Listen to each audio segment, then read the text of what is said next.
Hey, yo. Hey, Kai, what's up? Hello. Happy Friday, everybody. Hope everyone can hear me. We're doing a clip-on mic thing again because I'll be switching guitars a lot, so we couldn't do the strap thing. Welcome to the Friday live stream, the Balaguer Guitars Friday live stream here on our YouTube channel at 2:30 p.m. Eastern every other Friday, in case you didn't know. We do announce those things on our social medias, Facebook, Instagram, the Balaguer Facebook discussion group, the BGFBDG. We do announce it there as well. Gianluca, yo, I am doing good. Thanks, dude. Good to hear from you. Dave, yo, hola. Appreciate all y'all jumping in.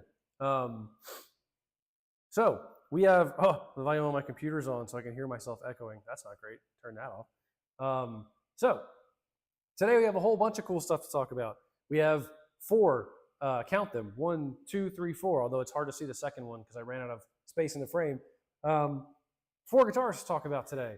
4 guitars that we've announced, we've had announced for a while now, that we've had available for pre-order and that arrived not too long ago. We've been working through QC and final setup and all that stuff, and they're rip-roaring and ready.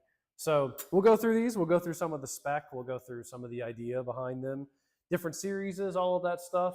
And of course, answer any questions that you might have. All of you lovely, lovely people. Taking a break from Insta, so I admittedly haven't seen some of the new stuff. That's fair. I find that Instagram's kind of the easier place to be of the two, like Instagram and Facebook. But if it wasn't for Balaguer, I would very likely not be on Facebook or have a very minimal presence, because I do like it for the news because it's the fastest news in many cases. But yeah, it's a tough place to be. All that social media stuff is a tough place to be, if I'm honest, which I always am. Dave, the blue one. Yeah, we'll get to that. Like I said, I'm kind of blocking it. Sorry about that. If I lean without breaking anything, you might be able to see it. My bird legs are in the way. Yeah, so we have 4 of these wonderful guitars to talk about today. The Espada AB, the Growler baritone, the Seraph ET, and the Diablo 7 baritone, which we'll go through one at a time. Talk about some specs. You'll get to hear some tones. I have some tones lined up. And heard a little bit of riffing on the intro there. And yeah, I'm going to do a little bit of housekeeping first, but then we'll jump right into these. If you have any questions about them, cost, spec, when they're shipping, all that normal stuff, drop them in and we'll see. Now all I see is your knees. Thanks. So I got good knees, man. They ain't them dry, dirty knees. I got them good knees. You know you like them. The Mitch 6. So Kai, Absolute King, who is in the chat, received his, and our buddy Chris Sutton received his. The Mitch 6s have made their way into the world. They've all been shipped. So if you ordered a Mitch 6 and you're waiting on it, it's on the way. If you didn't receive a tracking email, let us know, because you should have. They've all been sent out. They're absolute rippers of guitars. If you missed the live stream from 2 weeks ago, we talked about the Mitch 6. We talked about the inspiration, what Mitch was looking for, how he and Joe worked together to design that guitar, key specs such as ash body, set neck, Bacote veneer for the body, Mitch's signature custom design P90s that he did with us, and Evertune bridge at 28.5-inch scale. Absolute monster of a guitar. Super fun to play. Not as intimidating as I think people would think a 28-inch scale guitar with an Evertune P90s would be. It's still really easy to play. Some of I guess the main comment, not out of surprise, but things that people have said is it's hefty, which makes sense. It's a 28.5-inch guitar. It's big. And the Evertune adds some weight. So it's not a light guitar. I would think if you're comfortable playing guitars that have a little more weight on them, it's not going to be like 80s Les Paul Custom Heavy where it'll like literally give you scoliosis. It's not that intense, but it is on the weighty side. And what I'm going to say is it contributes to the tone. So it gets you that tone. Kai says it's an absolute beast. Thank you, dude. Side note, did you pick a super heavy one out specifically for me? See, there we go. I was literally just talking about this. I didn't even read your comment first. No, although yours was, if I recall, on the medium side. I don't think yours was the heaviest, but I don't think it certainly wasn't the lightest. They all come in at a pretty reasonable weight, and that's really the Evertune and the scale length doing that. It's an ash body, not typically the lightest, because it's not roasted or anything like that. It's a swamp ash body, so they tend to have weight if it's true swamp ash. Swamp ash gets thrown around a little bit as a term for a type of wood, but it is a very specific wood, and real swamp ash tends to have some density and some weight because of all the moisture it absorbs over its lifetime. But it sounds amazing, as you can hear on this Espada AB, by the way, which is also ash. We'll get into tones in a second, though. Mine's 10 pounds. It's a chonker. Yeah, 10.6. Yeah, that sounds about right. I think they all floated between like 9 and 11 pounds was kind of where they were sitting. But the sweet spot, I think the average came in around 10 pounds. So that tracks. How much does an Evertune add in terms of weight? Tough to say exactly. I mean, if I was going to put a number, because to be honest, I've never weighed one, although I probably should. That's not a bad idea. The thing is, you're taking away more wood out of the body for the route than you would for a typical bridge or trem system. Even like a Floyd Rose or something, the Evertune takes more wood away. So you lose weight there, but more than you would on anything else. But you get it back because the system itself is just a big system. And it's made from aluminum and stainless. Like, it's not insanely heavy. It just adds, I would say, probably about a pound. Maybe that's an overestimate. I'm going to say between half a pound and a pound. Someone else may have done it. When I retrofitted my very light PRS, it added 1/10 of a pound. Okay, that's fair. I think I would say typically it would add more than that. Nick, yo, what's up, dude? Thanks for dropping in. I would say typically it adds a little more weight than that. My conservative estimate would be, like I said, about half a pound, between half a pound and a pound. Because, like I said, you're taking out that wood material and you're replacing it with, yes, Dave, metal. But the metal itself is, like I said, it's aluminum and it's stamped and cast. It's a combo, mostly stamped though. So it's lighter, it's thinner. And it doesn't really need to be any heavier. It really comes from like the springs and the screws that you have to have included in the system. And because you have a module for each string, that's where the weight comes in, is the modules, because you have a spring, the screws, and like the triangular body itself. But yeah, I mean, to me, it's worth it most of the time. I mean, I love the Evertune. I would recommend trying it if you haven't. But like, let's say the Mitches come in at an average of 10 pounds. These Seraphs that have Evertunes are definitely not. There isn't a single one of them that hits 10 pounds. I don't even know if there's a single one of them that hits 9 pounds. Like, they're not super heavy. So it depends too on like the wood type, scale length, things that add material, body shape, all of that stuff. Even your pickups, going with like metal covers versus no covers. If you have a 3 pickup setup, a single bridge pickup setup, You'd be surprised how much weight is in like the electronics as far as standalone parts go. Metal Tool, love your designs though. Perfect blend of modern and old school. Appreciate that. Really, really appreciate that.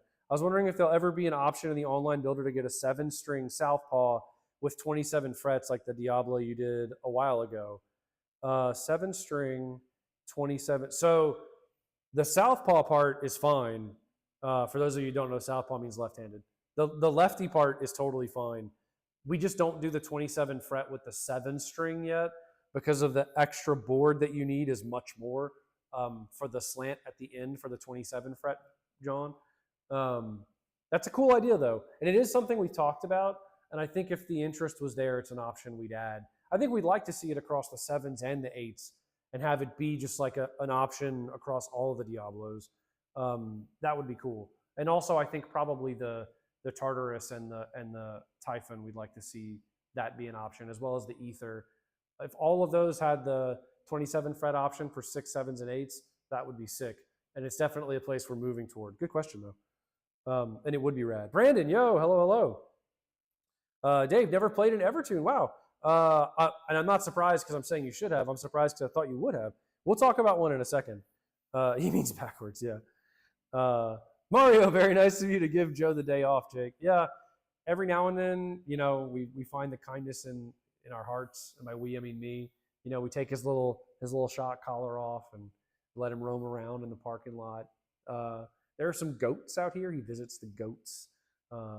Marshmallow and what's the other goat's name? I can't remember, but he visits the goats. We also have some deer that graze back here. He hangs out with them. Gets his batteries recharged, you know? Please don't fire me, Joe.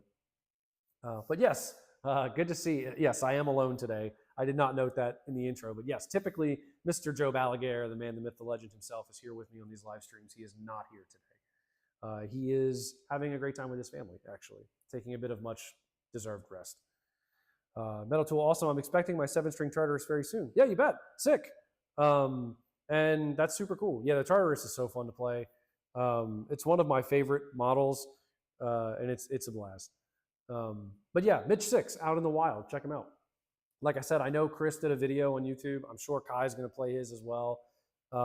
They're really sick. They're a lot of fun. And it's a cool, as far as I know, there's nobody out there doing that where you have the extended baritone scale, so 28.5 with the P90s and the Evertune. It's a very unique setup and aesthetically with the Bacote top and then having the ash body. It's just it's set neck. And of course, it has all of our other stuff, right? Stainless steel frets, locking tuners, all of that's on there too.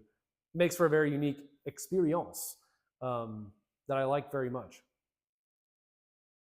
Excuse me, I was feeling a little parched. What up, Dylan? Yo, thanks for dropping in, dude. Editing my first impressions vid right now. Sick. Yeah, stoked to see it, man. For those who don't know, Kai has a really bitchin' YouTube channel. The quality of content is insane. Kai's great in front of the camera, and I'm not just saying that because he's a nice guy. It really is good stuff. With a million gear channels out there, don't have time to watch them all. Kai's is one that I watch. If you're in the chat, check it out. It's really good. And he has a Mitch 6, which I'm sure he'll make sound absolutely sick. Other things, real quick before we hop into these. Devin Scheidacre signature Diablo DS7. Some of you may be familiar with Devin's previous signature models, the Tartarus and the Typhon. He did 6, 7, and 8-string versions of all those guitars. Or 7s and 8s of the Tartarus and 6, 7s, and 8s of the Typhon. And they've always been sick. He wanted to do something more in like the aggressive double cutaway vibe. And he wanted to do it with all premium specs. Those are available for pre-order right now. You can find them on the website. Our website is balaguerguitars.com. Could have given you 3 guesses. And they're super sick. They're $21.99 because they're decked. Talking solid, carved flame maple top, pale moon ebony fingerboard, lumen lay everything, 5-piece roasted flame maple neck. And then, of course, Hipshot tuners. It's got a Hipshot Ibby bridge, stainless steel frets, his custom cauterizer pickup set in it with the bridge pickup humbucker and the neck pickup single coil, the cauterizer single coil, which we have not released. You can only get it in that model. They are available for pre-order. Be sure to check them out. They absolutely rip. They are probably, I mean, they're not but they're in the top. I can count on one hand the amount of runs that we've done that have just like had an insane premium spec, no holes barred. This was that for him. He just said, I want to go for it. And we said, of course, please don't kill us. He said, I'll spare your lives for now if you do this right. We agreed, and here we are. Devin, love you, dude. So with all that out of the way, we can hop into these. I'm going to catch up on a couple things in the chat, and then we'll start talking about these guitars because they absolutely rip. Any plans to offer longer scale lengths on multi-scale builds, Dave says. For now, yes. On the guitars, yes. Basses, we went up to the 37 to 35 inch multi-scale, which seems to be about the sweet spot. And then for guitars, I do think we would like to go all the way to 28.5 inch at some point. It's a difficult, it's not a very popular option in general, like multi-scale. And when I say not popular, I don't mean it isn't awesome. I just mean it's not a commonly chosen spec for select customs. The 27 to 25.5 is kind of like the sweet spot for that style of build for a lot of people. But we do hope to go further. So I can't promise when, but that's also something we would definitely like to add to the builder. Diablo 7 super sick. Really like that metallic blueberry on the carve top. Thanks, Dylan. Yeah, it is. And I'll pick it up in a second and you'll get to check it out. I mean, I'm a big fan of the metallic blueberry. I have a select custom in that color personally. This is the first time we've done the metallic blueberry on a production run, and it came out super sick. So stick around. You'll get to see it in a second. Waiting for my own sick Diablo. Yeah, that's the correct answer. When are the DS7s estimated to complete, Dylan says. Certainly by the end of the year. I think it'll probably be late fall, early winter. So I'd be looking October, November would be my unofficial estimate. Actually, it's an official estimate. The hint, hint, wink, wink is I would expect it to be late October, early November. 28.5 would be nice for 8 strings. Yeah, that's really what the thing leans into. The extended scale list for multi-scales would be for the 7 and 8 strings, 7 and 8 string crowd that want that monster multi-scale, which would be sick. Yes, officially, unofficial, basically like everything I do in my life, officially, unofficial. So with all that, let's talk about these sick guitars. So starting off, the Espada AB. AB, for those of you curious, stands for Antique Burst, which is what this finish is called. The Antique Burst finish is, if you're familiar with our rustic barn burst, it's a brown to black burst, two-tone burst. It's very similar to that, except it is specifically colored for ash. So these guitars, the Espada AB is ash-bodied, which is something we haven't done on like a standard scale something before. It's usually something we reserve for baritones and 7 strings or any sort of extended range thing. But we love a lot of the vintage guitars that were swamp ash back in the day. You sort of didn't know what you were getting. Sometimes it was swamp ash, sometimes it was alder. And a lot of that's going back to like the OG Fenders and Strats, right?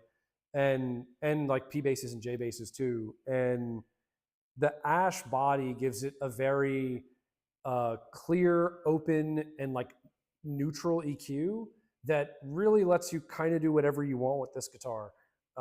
Roasted maple neck, which is pretty sick, bolt on. Richlight fingerboard, which is something we did across all of these. So they all have Richlight boards, which is the first time we've done an entire run like that. I really like them. To me, they feel smoother than ebony, but are more resistant to temperature changes and things like that. They're a little harder to work with as a material, in my opinion, to ebony compared to ebony, but I think the payoff is solid. This is a standard series guitar. So standard series, Espada AB. Standard series just meaning it doesn't have all the fancy spec, right? It's an ash body, and when I say fancy spec, I mean like binding or like insane mother of pearl inlays, stuff like that, because it has the roasted maple neck, it has our locking tuners, It has stainless steel frets, 22 stainless steel frets, our sort of signature orbital inlay, the dot inlays, a set of our ferrule pickups in it, Balaguer hardtail bridge, master volume, master tone, and a coil split. Like I said, ash body, and yeah, it sounds super sick.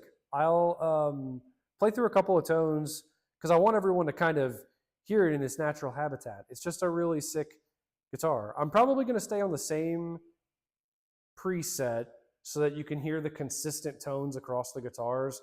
I'm running a JP, my captures of my JP2C on the Quad Cortex through a Mesa with V30s. That's the IR. And I have a clean sound, a crunch sound, a high gain sound, and a lead sound. So it's pretty simple. And I'll just use that for all of these so that you can sort of compare and contrast if you want to. This is tuned in E standard. The Seraph is in E standard. The Diablo is in B standard as a 7-string. And the baritone Growler is in B standard as a 6-string baritone. But yeah, let's go through some tones.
So that's the Espada AB. Like I said, ash body, ferrule, our ferrule pickups, which are our like solid medium output.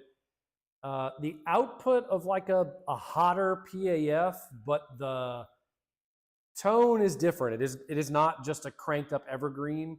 It is, which is our PAF pickup. It is not a cranked up evergreen. It is a very different sounding pickup. It's a lot more modern. I'll say a lot. It's more modern sounding than a hot PAF, but it's in that ballpark. And it really lets you do anything. This is my recommended to everyone for people who don't like high output pickups, but still want the versatility to play heavier music. Ferrule's rule. And yeah, that's it. And it's ripping. It's so much fun to play. All of these have our 16-inch fingerboard radius, and like I said, the Richlight board, stainless steel frets and locking tuners, our roasted maple neck carve. So these all of these guitars have the Comfy C neck carve on them. So it's nice and thin without being too thin. A lot of people ask us about the neck profile and sort of what we would compare it to. For me, I think the Comfy C, which is what I fell in love with and why I first started playing Balaguer, it reminds me of a slightly, and I think this is because of the Comfy C paired with the 16-inch radius, it reminds me of a slightly more modern feeling, let's say like 60s Gibson neck, where it's like the 60s slim. It's not a fat neck at all. It's not a baseball neck. You know, it's a C in shape, but it is thin, without being like wizard thin. People ask that too. And yeah, it's an absolute ripper. It sounds killer. Price on these is $9.99. By the way, should have led with that. $1,000 for all this spec. And it's an absolute ripper. It sounds so good. It sort of brings me back to a happy place. You know, sometimes we want to really go all out on guitars, and sometimes we just want them to be really good and simple and look good and do good and just be good. That's what this guitar is. Highly recommended. And it sounds ripping. I enjoy playing it. I'm having a hard time putting it down. Swamp Ash is the best ash, Dave says. Yeah, not wrong. Kai, love the Rich Light refresh. I'm going to patent that. Rich Light refresh. Thanks. You'll get your check in the mail. No, that's cool. And it's fun. I think we've really been turned on by Rich Light recently, and it's stable and smooth, and you know, you can get some figuring in it that I think some people might find less appealing because it's not that streaky ebony look or the pure jet black ebony look. Sometimes you can see that stuff, but only if you're like this. You'd never see it from a distance, and the feel and the stability to me are worth it. I really like it. And if you were going to go, it's also nice because it's like recycling woods and stuff, so you're not just throwing away that material. But if you haven't played one, play it. You'll like it. If you don't like the tone is also very similar to ebony. If you don't like the sound or the feel, that's fine. That's why we still offer ebony and all the other woods. But I like it. I think it's a nice modern feel. It pairs well with the rest of our spec if you're into that. And I'm curious to hear what people think as all these guitars make their way out, because I know Rich Light is sort of it's out there, but it's not out there everywhere yet. So I think similar to Evertune or stainless steel frets, people will be playing that spec for the first time on our guitars, which is kind of part of the spiel, right? Super cool. Rich Light is technically better than ebony in every way.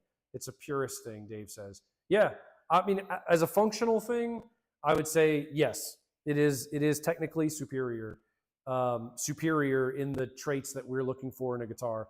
I think the only negative on our end is it is harder to work with as a material, but that's not something we expect anyone to be concerned with because it rips, and we like it too. I do think it sounds slightly different, so if you didn't like the sound, you know, I could cut you some slack there.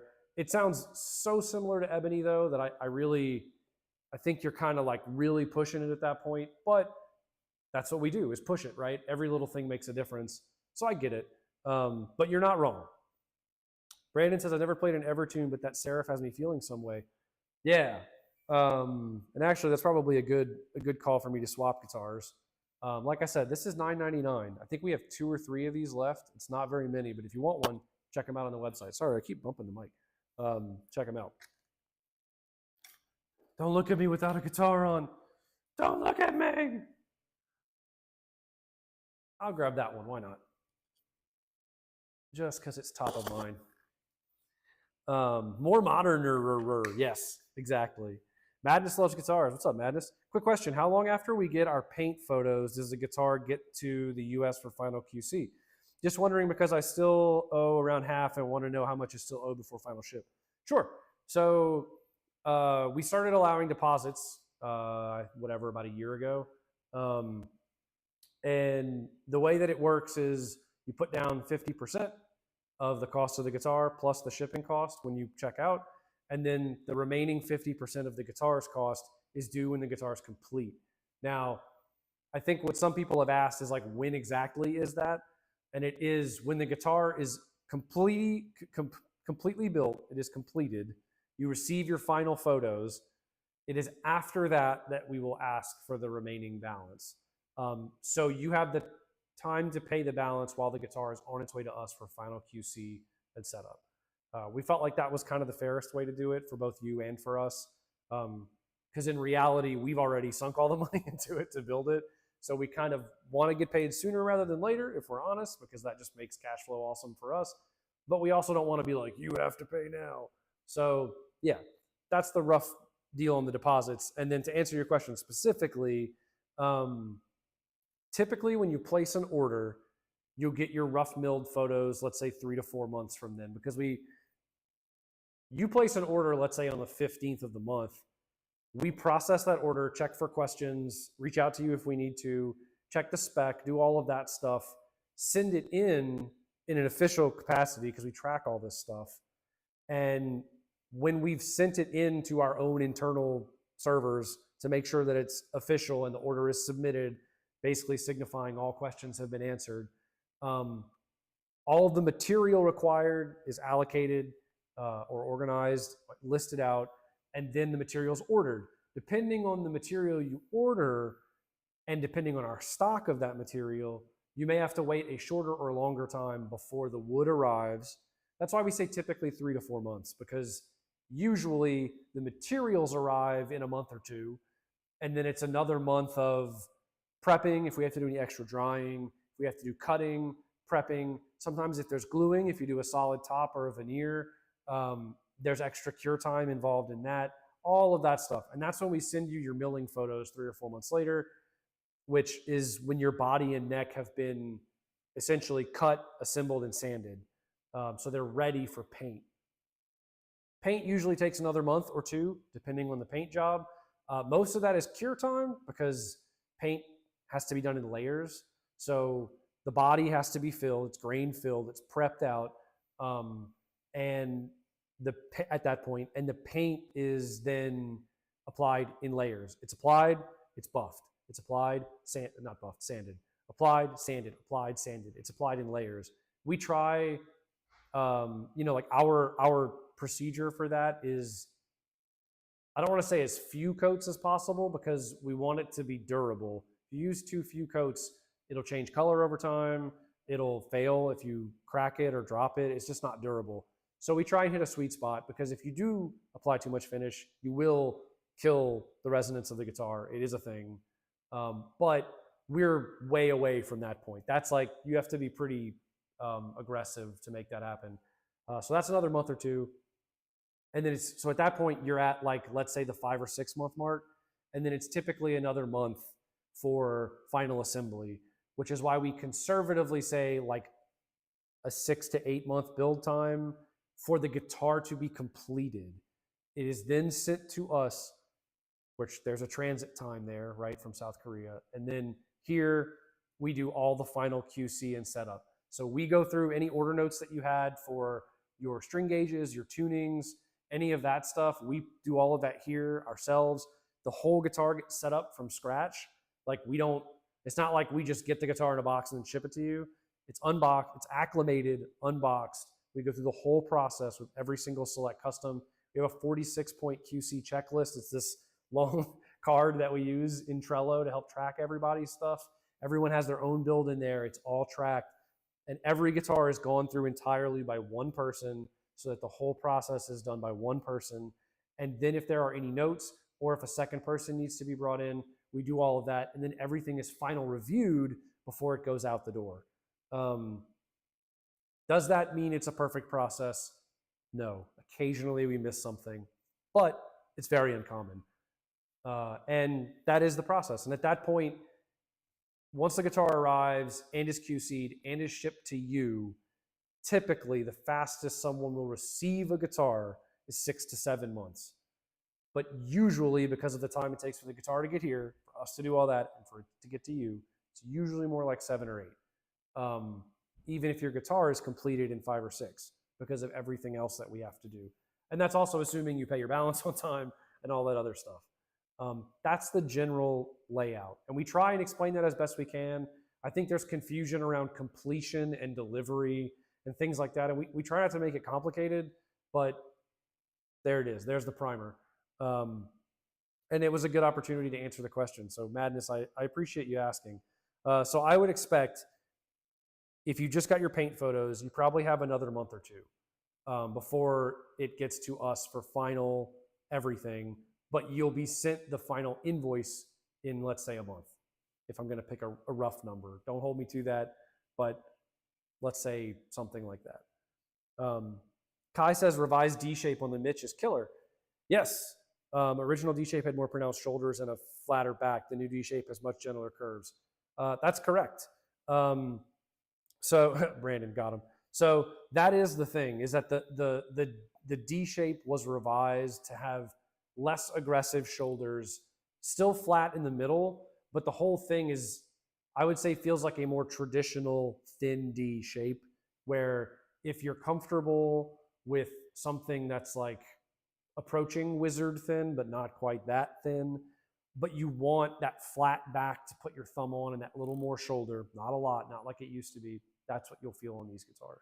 Good shout, Kai, and good question. So the, oh, Madness, love Richlight. If offered, I will always choose it. I can't remember if my build had that option. I'd have to go back and look, but Richlight's great. I mean, I have a guitar on order with Richlight on it because I've never owned a guitar with a Richlight board. He says, looking at his guitars to be sure. I've never owned a guitar with a Richlight board, so I want to spend more time with it outside of just playing the guitars that come to the shop. It's a sick material. Tonewood denier, Dave says. Hey, you don't have to believe in Tonewood. Nobody has to believe in anything, but that's up to you, man. Got it. Thank you. You're very welcome, Madness. Brandon, does Joe have builds he's working on that will be for sale at some point? Yes. Dave, do UK guitars go to you? It depends. So that's a fair question. International orders, you can request it come to us, but you will pay extra shipping. That is the deal, basically, because by shipping it directly from South Korea, we save you hundreds of dollars on shipping. Otherwise, it gets shipped to us, then shipped to you. We pay twice for shipping, which means you would have to pay twice for shipping. It's unfortunate. We hope that in the near future, there will be a setup on that side of the world that will accommodate something similar to what we do here in the shop. That's all I'm going to say about that. Juan, yo, what's up, dude? Has anyone complimented the socks? No, man, but I knew I could count on you. It's good to hear from you, and I greatly appreciate it. Madness says, just looked at my order, and I did, in fact, have Richlight. Hell yeah, sick. I'm stoked for you. Do I get the same QC checks? Yes. Fair question. Follow-up to the UK delivery. Kai says all Balaguer builds will be coming to my house for quality control. That's funny. Yes, your build, international builds, everything that's QC'd in Korea and shipped directly, which we would call drop shipped. So anything that's drop shipped directly, we have been to Korea. For those of you who don't know, it's not like some random thing. After 10 years of doing it with them, we've been to Korea many times, and we go with the QC checklist and we go through the process with them. And their turnover is very rare. So their staff, most of the people who've been working there are the same people we've worked with from day one. Certainly the 2 or 3 that are heads of state there are the same people we've been working with from the beginning. So even when they bring in new people, it's the same people that have been trained on our stuff. They have the same QC checklist, the same rules and regulations, if you want to call it that. It's all the same. And it's something that, it's such an important part of what we do that we are very, I don't want to say hard on them, but like, we're very honest with them when we get feedback from dropships. If there's something they didn't like, which isn't to say that it's incorrect. Sometimes people request things and then they get it and it's not what they wanted. We even give them that feedback. It's like, hey, look, this is what they said. Even if it was correct, this is what they said. Or when we do go back, we do a retrain every time. So they don't need it, but it helps. It just keeps everything the way we want it to be, because that's what's important about that. So fair question. And I appreciate you trusting us, Dave, because we definitely do our damnedest to make sure that all that stuff is covered. So the next guitar. I'm jumping from a standard series Espada AB to a select series Seraph ET. This is also a great example of sort of in our minds what differentiates the standard and select series, because the specs on this guitar are just frankly more expensive. They're just higher end spec. And that's going to be in the Evertune bridge with mixed hardware. Pretty rad. The Seymour Duncan pickups. So this has the Sentient Nazgul Rails set, which is super sick, and you'll get to hear it in a second. Personally, I think there's the Rails thing that Seymour Duncan's been doing that have become super popular are popular for a reason. They're sick.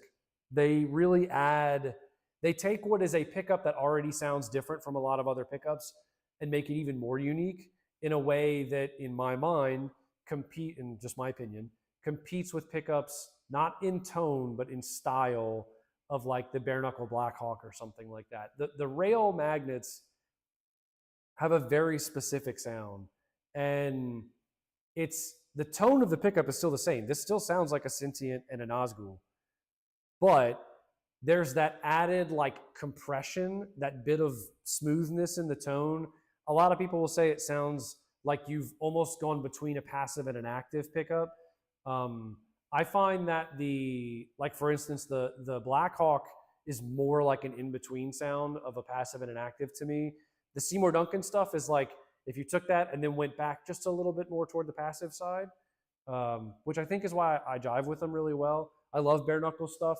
I have a couple of guitars with bare knuckles in them, but the Seymour Duncans, for this role specifically, I think they do something special that I really like. And the Seraph, other than that, it's our Seraph shape. So it's the contour body, which is super sick. Which is like, sort of halfway between a pure contour and a carved top. It's a very, very comfortable shape. I have a Seraph that I sort of got because I was jonesing, and it really is probably the most comfortable guitar I've ever worn. It's everything you like about an offset guitar, but more modern, smaller, even more ergonomic. It's got the belly cut. It's got the forearm or the upper access cutaway. It's got all the contouring on the top. Super comfortable. Three-way switch for the Duncans with a coil split. Also a Richlight board, offset dot inlays, lumen lay side dots, roasted maple neck, stainless steel frets, locking tuners. You know the drill. And it's an absolute ripper. There's something about the Seraph, and I've had people make this comment where even when they do baritone scales on it, this one's 25.5-inch scale, speaking of scales. But because the neck of the Seraph is tucked into the body a little bit in a very offset shape way, like this is 24 frets. I don't feel anything hitting my hand getting all the way to the 24th fret. The access is insane for a single cutaway guitar. It's just wild. And because the whole neck is sort of shifted this way, when you're out here, you feel close to your body relative to maybe some other shapes. And if you were to go to a 28.5-inch scale, essentially a 27-inch scale Seraph kind of feels like a 25.5-inch scale of other models. And I don't just mean Balaguer, I just mean like other standard guitar models in general, because it has that sort of tucked feeling. Super comfortable. Check them out if you haven't played one. If you know someone who has one, check it out. But I'm going to go through some tones because it rips. Are they made from real ring wraiths? No, because the ring wraiths are non-corporeal. And while we begged Sauron to borrow his 9 rings, he would not allow it. So, total side note, by the way.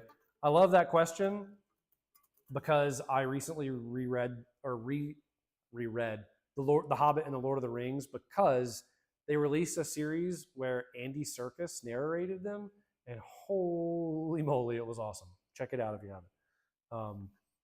Dylan, I have 3 Seraphs now. Highly recommend the carved top. Yeah, and Dave says I actually like the beveled Seraph better. Yeah, it's definitely it's a personal preference thing. I think if you want that deep dish look, that real deep look, the bevel, I mean the carved top is for you. Also for like figured tops and stuff, it shows that real depth and the word is chatoyance. Don't tell Joe I said that. He'll never stop making fun of me because I always make fun of him for saying it. The chatoyance pop, it has more pop. It looks more 3D, in my opinion. But the bevel top, even though the tops are the same rough thickness, like the body is the same rough thickness, the bevel top is just, it's nearer to the body. It's not as deep. So it feels very one piece, which makes it feel very slim and very like on your body, which is super comfortable. Juan says, does the neck angle change when it's beveled versus carved? That's a great question. No, it doesn't, because we keep the central thickness the same. However, the neck angle does change when you go to a set neck or a neck through. So set neck and neck through versus bolt on, different neck angle because of the set nature of the neck. That's a good question though. Brandon says, do you have to change your playing style with the Evertune? No, not at all. And I'll exhibit that in a second. Because I think the common misconception for a long time was that the Evertune didn't bend. But I'll disprove that in just a moment. You can set it up to still function as an Evertune and still bend. I'll do it right now just so you can hear it. So I'll bend the low E string, and you'll hear that as I'm bending, the note is not changing for the first, like, whatever, quarter tone of a bend, but then it bends. And you get used to that feel. It does, you do not have to change your playing style. There is a bit of an adjustment to that feel, but it doesn't bother me. You know, I'm used to it now, but it sounds like this.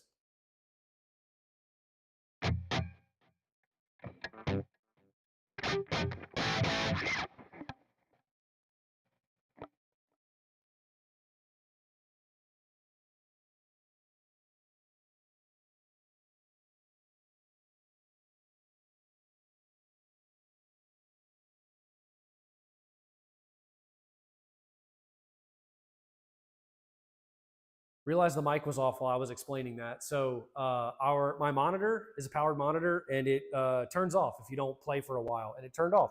So I had to turn it back on. Sorry about that. Hope you didn't mind seeing my hip for a minute there.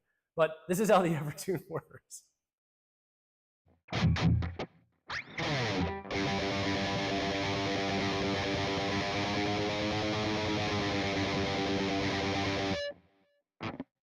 So it might sound like I'm just bending the note, but I'm bending the string for a minute before the bending process starts.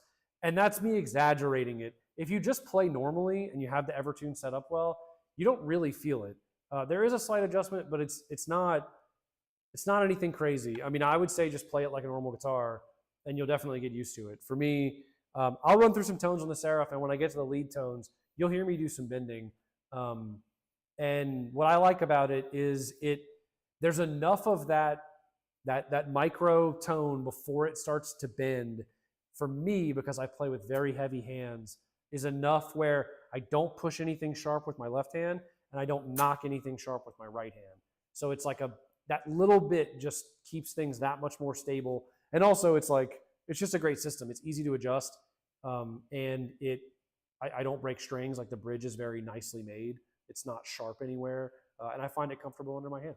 So there's that too. I also like a guitar that's weighted toward the back, because I prefer a guitar to be ass heavy, because I think it balances better for me. I guess the equivalent would be like a car that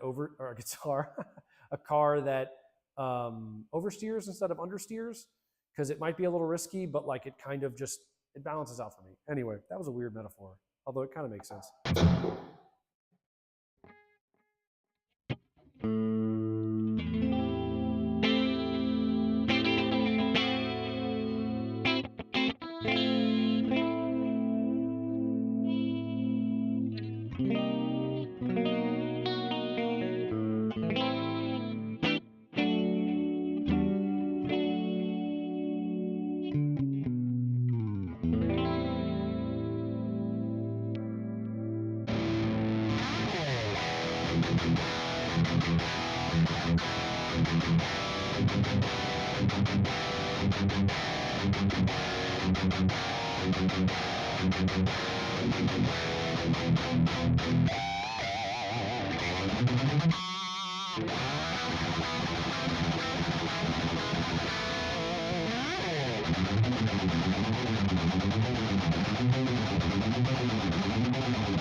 Not my cleanest playing ever, but you get the idea.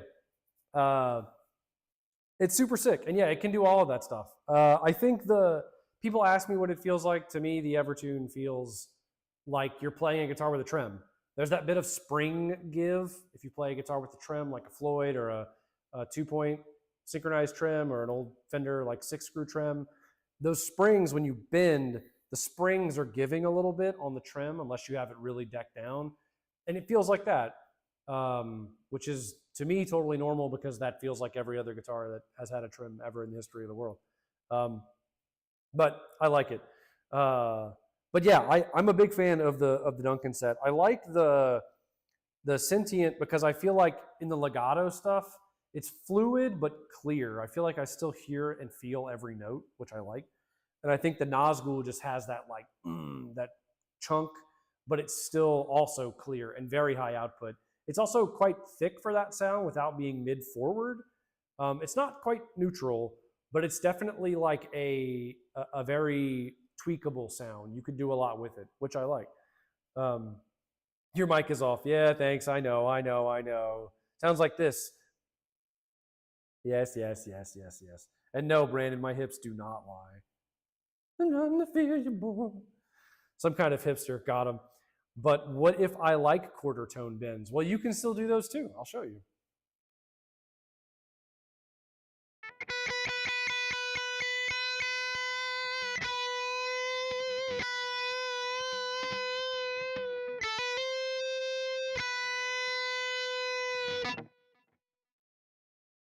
You know, for when you want your stuff to sound bad.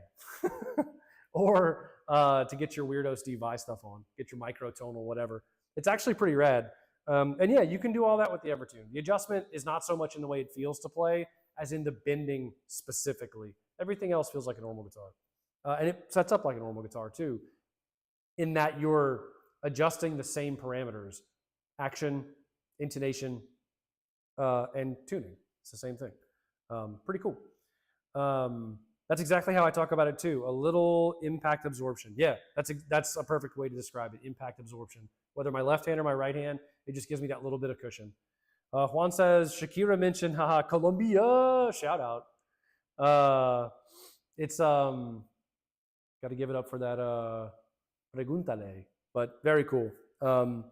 The Seraph ET, super rad. I think it feels like we haven't done a standard scale monster build in a while, and this is that. If you want a machine that can do the modern thing, but isn't a baritone scale, super comfy, super modern, super slick, very shreddery, this is the guitar for you.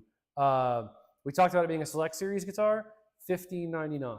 So that's with the Evertune, with the Seymour Duncan pickups, stainless steel frets, richly poured, roast maple, locking tuners, the whole deal. $15.99 on these, and I think we have 4 of these left from the whole order. So I would jump on it if you want one. Now I'm going to swap guitars yet again, because that's what guitar heroes do. Yeah. Please stay. 7 strings. So, shreddy. So this is the Diablo 7 baritone. So key spec about this, right?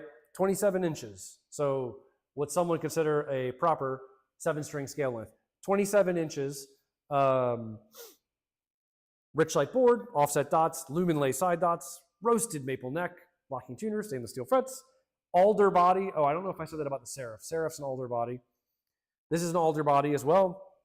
Hypernova pickups, hip shot Ibby bridge, coil split, 3 ways, volume, tone, and this bitchin' metallic blueberry finish. So the Select Series Diablo 7 baritone, right? 27-inch Diablo. This is the carved top Diablo shape. So it's got this awesome contour, not to be confused with the contour top, but this awesome contour along the entire length of the guitar. It also takes some of the material out. Man, I keep hitting this mic. Off of the front end here. And when you talk about access, it still has the belly carve and the upper access carve that we have on the Seraph, just in a more modern but still double cut shape. So this is like ultimate access. Even with a 7-string, which pushes your thumb farther up, it's like, it's just there. Very cool. The hip shot Ibby bridge means you can have more intonation adjustment range. So if you want to get into crazy low tunings, pair that with the 27-inch scale and the Hypernova pickups, you're good to go. I love the way this blue turned out. I love the metallic blueberry. It's one of my favorite finishes that we do. And yeah, it's an absolute beast. This one's in B standard because that's what they ship in, but of course you could set it up however you wanted. Is that Diablo based on your old custom? No, I would never base a production guitar on my old custom so that I could then scoop one up for myself. No, truthfully, it's not. Although seeing that guitar did in a way inspire this. I think we'd already done the carved top Diablo 7-string baritone run before, so it was there, but I think seeing it in the blue with the black trim was just like kind of a no-brainer. We've also seen the blue finishes have become super popular, so it was like, okay, this could be something cool. I'm also a huge fan. It's funny, I was actually talking to D, our tech, QC tech earlier about this, that I really liked the old RG 1527s that came in like the metallic red and metallic blue. They were very dark like this. And I just think it makes for a sick look. So kind of yes and kind of no. Is that like the Alder wand? No, because it is not a member of the, what I'll call the, damn, I can't come up with anything. I was trying to come up with a Deathly Hollows pun, but no, although that's a good one. Jose, yo, what's up, dude? Damn, look at that handsome man. My boy. When I lived in San Diego, Jose was one of my best friends. Jose was the bassist that I jammed with forever. We had so much fun playing together. Shout out, bro. Really cool to hear from you. We mostly stay in touch by sending each other Star Wars memes at this point, which is the best. So yeah, Jose's in a sick band in San Diego called Silent Vice. Absolutely insane. They're like a modern nu metal. Like it's a very like I think of like Deftones with like a bit of Tool and a bit of APC sprinkled in. Super sick sound. Great guys. They're actually opening for Vola. If you like Vola, you should. If you don't, I don't believe you. Asger's a guitar artist of ours, plays guitar and sings in the band Vola. They will be opening for him when they play Brick by Brick in San Diego later this year, which will be super sick. I'm stoked for my boys. Jose, thank you, dude, seriously, for hanging out. Good to hear from you. Dylan, wish I could just buy one of each of these. Yeah, I know. Tell me about it. It's something I struggle with. I like the blue. Yeah. So let's check this one out. Bit of some 7-string love.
Not too bad. I tell you what, if you're ever worried about not feeling comfortable on a 7 or an 8 string, and I'm hand on my heart, I'm not just saying this because I'm drinking the Kool-Aid. I've never felt so comfortable playing 7s and 8s as I do playing the Balaguer stuff, because there's something in the neck carve that just, as it gets wider and flatter, it just has, just because of the natural radius as the neck gets bigger, boy, that comfy seat profile is just so nice. The thin D is even slicker if you're into like the more aggressive thing, but boy, it's cool. A lot of fun to play. Widdly Widdly, Dave says. That's true. I am, in fact, Mr. Widdly Widdly, as they called me in high school. Don't ask me why, though. But yeah, the 7 rules. So be sure to check it out. I think we only have one of these left. So if you want one of these, you better run for it. We do have, all of these are going to some dealers. So there will be some dealers out there who have these. When I say there's only 1 or 2 or 3 left, I mean there's only 1 or 2 or 3 left here at the HQ if you want it like now. Big stretch for the long boy. So 27-inch scale, rustic black, ash body, single, Trainobucker, bridge pickup, standard series, Growler baritone. So this thing is a beast. And you will know, if you've played any of our other extended baritone scale Growler runs that we've done, these things are just built to be absolute machines. And that's what they are, stripped down. No neck pickup, no binding, no anything. Really the only fancy option on here is the mother of pearl, pearloid block inlays. Everything else is just built for stability and go. Roasted maple neck, rich light board, stainless steel frets, 16-inch radius, locking tuners, ash body, 22 frets, Trainobucker in the bridge, Balaguer hardtail bridge, coil split, if you want to get some of those snappier high gain tones, they're there. And the rustic black finish. This thing, there isn't really much to say, because if you know Balaguer, you're familiar with this type of thing. Oh, you know what I didn't say? 7-string, $13.99. Price on that real quick. This, $11.99. And for an absolute banger of a guitar. This one is actually completely sold out from us. So if you want one, you'll have to go through a dealer or find someone selling it used. But thanks, Kai. It is sick. And it is a beast, Dave says. He's right. So I'm just going to play this one because this one is probably, I'm not going to say the one I enjoy playing the most, but there's something homey feeling for me that this guitar just, man, oh, it's so good. Let's check it out.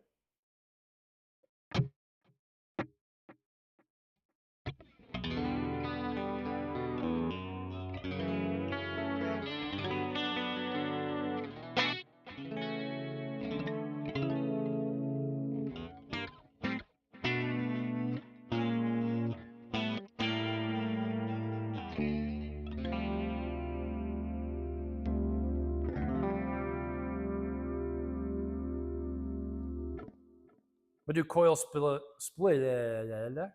with like a mid-gain tone so you can hear that.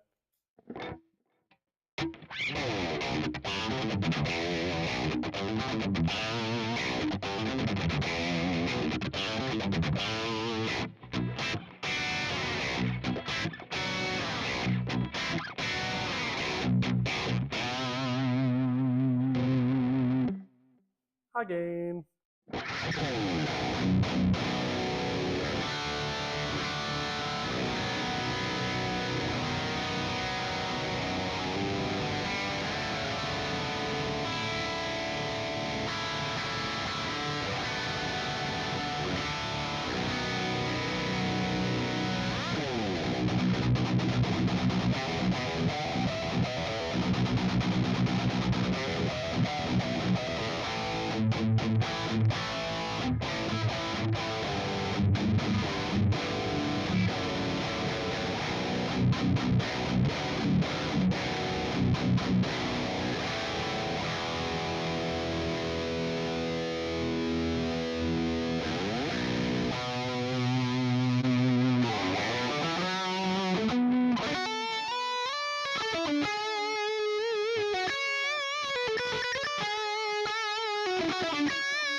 Whew.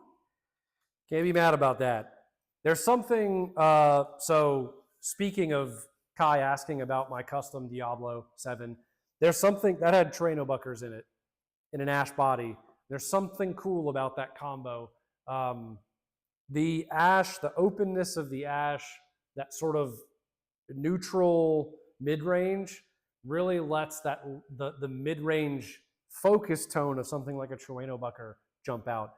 And when you play those low notes, it has like a, it's immediate, but it has like a, I don't want to call it a sag because it's not, but it has this like pillow around it in the mids that is really, really nice. And if you wanted to use, let's say, boosts, and really you wanted to start off with a sound that you could like really clamp down on and really shelve the low end off of to get something super tight, good option for that.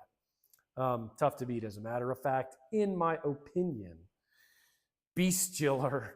Nice. Splituda. Love the clarity you get from longer scale ones. Yeah, me too. Tough to beat. Can you please drop the 6th string? I absolutely can. Yo, Doug. What up, dude? Doug is the guitarist in Silent Vice, the band that I was talking about earlier that is opening for Vola in San Diego at the Brick, at Brick by Brick. Monster player, 8-string player, and drops some seriously heavy riffs. Actually, the dude who turned me on to Gojira back in the day, which was pretty rad. But yes, I can drop it. Good shout, Juan. I'll do that right now.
Woo!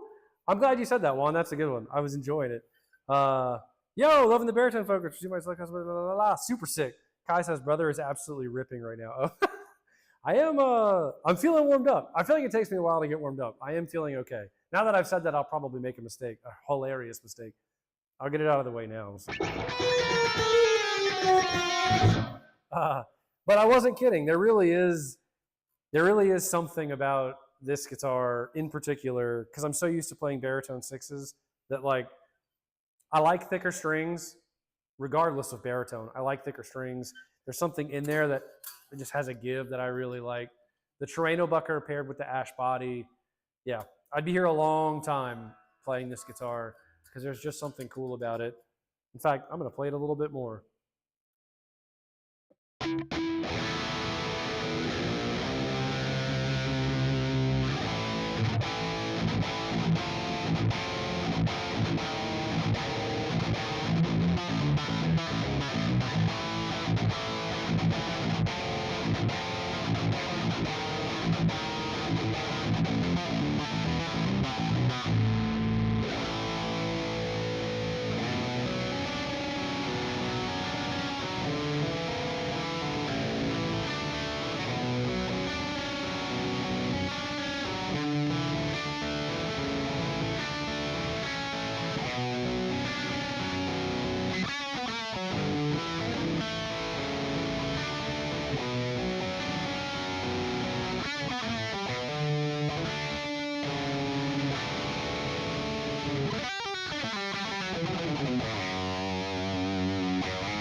They got me out here breaking a sweat, and not just because it's hot in here. Damn.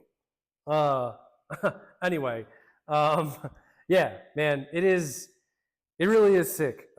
These rule, like I said, they're sold out from us, but you can find them out there from dealers and from just in the wild. You can bet that we'll continue doing runs similar to this because they really sit in a sweet spot for us. Not just as like a brand, but I mean like as players, we just really enjoy these. So yeah, I'm so in the zone that I'm running way over time. But if I'm happy to keep hanging, if y'all have more questions, and I'm happy to play anything. If there's anything about these 4 in particular that you want to talk about, or that you have questions about, or that you want me to demonstrate while I'm here, I'm happy to do it. I'll probably lightning round those questions and comments, and then look at winding down, wrapping up. That was extra hilarious because of the different directions. Love the squealies. Thanks. I can't help it. I have way too much fun doing it. So yeah, 2 new standard series guitars, the Espada AB and the Growler baritone. 2 new select series guitars, the Diablo 7 baritone, which I promise is right here, you just can't see it, and the Seraph ET, stands for Evertune, loaded with Duncan pickups, which is super sick. Everything has our calling card, right? Roasted maple neck, stainless steel frets, 16-inch fingerboard, locking tuners, Richlight. They all have Richlight fingerboards. These 2 are ash body. Those 2 are alder. Scale length changes. This baritone is 27. The baritone 7 is 27 inches, and both of the other 2 are 25 and a half. Yeah, if y'all have any questions that are outside of the live stream, shoot us an email, info@balaguerguitars.com. You can also join the Balaguer Facebook discussion group. It's totally worth chilling in the BGFBGG. It's a great hang, good people. You can ask any questions you want, share specs on select customs or on what you want to see on production runs in the future. Super fun. Be sure to like, comment, subscribe, follow us everywhere, Instagram, Facebook, YouTube, all that fun stuff. And I'm going to see what Juan has to say, and then I'll probably switch guitars one more time just to do it and then shut it down. Juan says, is the upper fret access change on the Seraphs with the bevel? Kind of love my pick guards. No. So the back, and in fact I can show you real quick. Oh man, noises. Probably sick to. Oh, my chair turned around on me. That could have gone hilariously wrong. The Seraph has, so regardless of the top contour, so whether you do flat top forearm contour, bevel cut, or carve top, they all have this. So this cutaway here that allows you to get your hand at an angle like this, keep the guitar body out of your way, that is there on all of them. That carve on the top here, like this, the only thing that doesn't exist on is the flat top. So if you get a bevel top or a carve top, you will have this here. So you're good to go. Heaving noises indeed. Thanks again for the strap, 10 out of 10 piece. Hell yeah, dude. Our pleasure. So that was a good question though. And with that, since I have this one in hand, I'm going to riff a bit on the Seraph with the Evertune. You'll hear me do some bendy bends. I'm going to try not to get too lost in the sauce. I appreciate everyone for hanging out. Hope everyone has a great weekend. Happy Friday. Hope everyone has a great weekend. We'll be back in 2 weeks.